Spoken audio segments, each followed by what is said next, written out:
We return to Clone Wars with the first of a 5-part story arc that follows from the Bane stuff, although unconnected to it in any way. Overexcited narrator quickly gives the backstory. The Jedi are suspicious that one of the senators is in league with Dooku and will need a spy in the Senate to counter his spy in the Senate.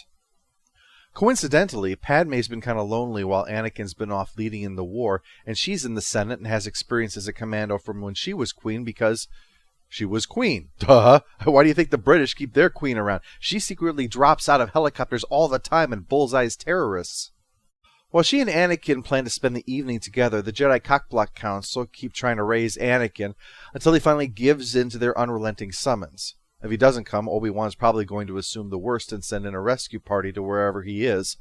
And remember that their marriage is a secret, and that is completely plausible in a franchise where you can blow up planets, cross the galaxy in days, and see the future. No, actually, even then that strains credulity. Anyway, they've gotten in the way of Anakin talking with Padme because they want Anakin to talk with Padme.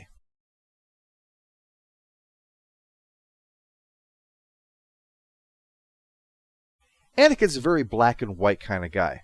Oh, you think he's a bad guy? Well, leave him with me in a drawer and I'll get what you want out of him. Luckily for the suspect, Yoda points out that treating him like a criminal just because they have suspicions is a bad thing. That's why they want Padme to spy on the guy, his name's Clovis, to discover the truth without being quite so dickish about it. Although dicking comes to mind because one of the reasons Mace Windu points out that Padme should do this is that the two were once very close. And while Jedi are discouraged from doing the nasty, they know that it exists, and that if anything besides the Force binds the galaxy together, it's nookie. Well, you might be surprised to learn that Anakin is a bit on the jealous side. I know, him being the paragon of open-mindedness and calm and all that. I mean, look at him, he's walked all this way up the corridor, and he hasn't thrown even one person into the wall with his mind yet. It's a good day. In fact, if the Jedi weren't so gobsmacked in the third movie, I'd swear that they knew that these two were already married and sent Anakin there on purpose, knowing what was going to happen. Because what happens is that his thick-headed approach drives Padme from, I'll never spy on my friend, to, screw you, I'm spying on my friend! In about 20 seconds, no less. Now, she does realize that something probably needs to be done once she's filled in a bit more on what's going on, but it's Anakin putting his foot down that makes her determined to do it. Nicely done, Anakin.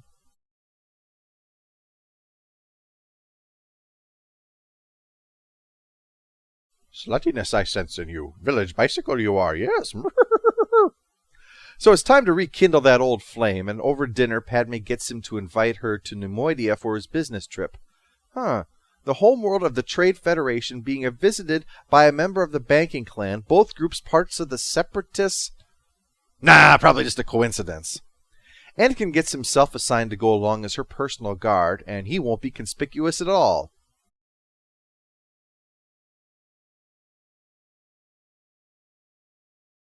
Remember when touching to always leave room for the Holy Ghost. Padme arrives, breasts unfelt, just in time to meet with Senator Dodd of the Trade Federation, not to be confused with former Senator Dodd who tried to blackmail Congress into passing SOPA, because there are some things that even Nemoidians won't stoop to. In private, he chews out Clovis for bringing Padme here while they discuss their top-secret plan to build a new droid factory on Geonosis.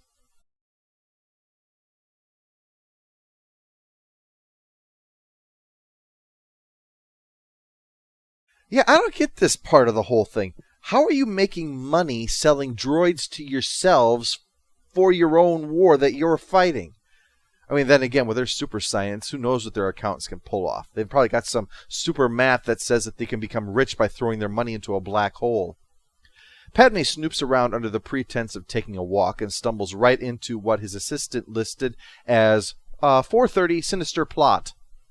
Now that they know his weakness, though, Dodd and Droopy here plan to use Padme against him, unaware there's a jealous Jedi waiting downstairs. Senator Amidala? Come on, Anakin, you're not fooling R2-D2. He was at your wedding. So Dodd poisons her right before dinner, and by the time the meal's done, it's already kicking in. From the way Padme's acting, Dodd seems like he's the slipping roofies to his guests kind of guy. But while Clovis is part of an evil government obsessed with greed and killer robots, he has standards, so he seems genuinely concerned for how she might be spacing out here. He's also not terribly concerned with security because the passcode for the blueprints of the entire evil plan is the name of his date. Yeah, this makes Heartbleed look like Fort Knox. Well, she pulls over Clovis, and before you can say, Jezebel, Anakin shows up and is ready to throw down, so she has to show him that she picked up the evidence. Mission first, you can turn the guy into a colander later, Anakin. But that's when the poison kicks in, and Clovis recognizes it. Probably been to a few of Dodd's shindigs and recognized the symptoms. But Dodd counters with, Duh, she's a spy, you idiot. There's a confrontation, but as upset as Clovis is over being betrayed like this, he still doesn't want to see her die.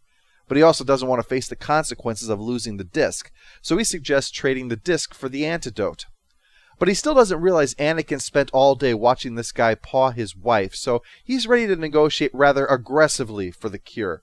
So Clovis negotiates even more aggressively with Dodd. So at last, Padme is saved, and Clovis is, screw you! Good luck surviving the Geonosis arena, lover boy! Compared to the four that follow, Senate Spy is very low-key and character-focused, exploring the relationship and the strain that their mission places on it. Padme is given the first real chance this season to take center stage with this mission, and she handles it quite well, and with maturity. She's a bit annoyed with Anakin's seeming disregard for how worried she is, and his seeming belief that he can order her not to do something if he doesn't like it. But she doesn't do anything to deliberately goad him like someone else might have been tempted to do in all of this. She acts in a way that gives nobility, well, their name. She may have to play up the seduction angle, that's part of the mission and all of that, but she never loses her professionalism here.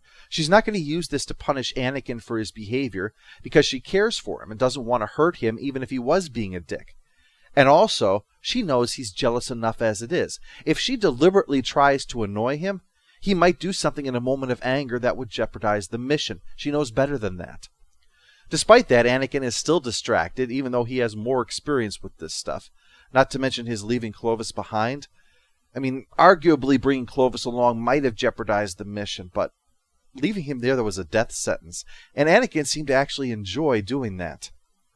Clovis' primary role was to fawn over Padme, of course, but there was enough shading to make him a fine adversary.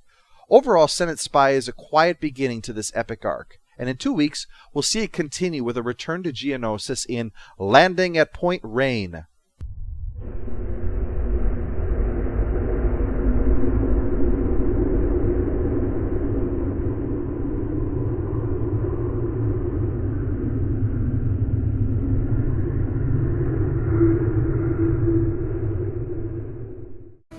Well, it seems no one wants my company tonight.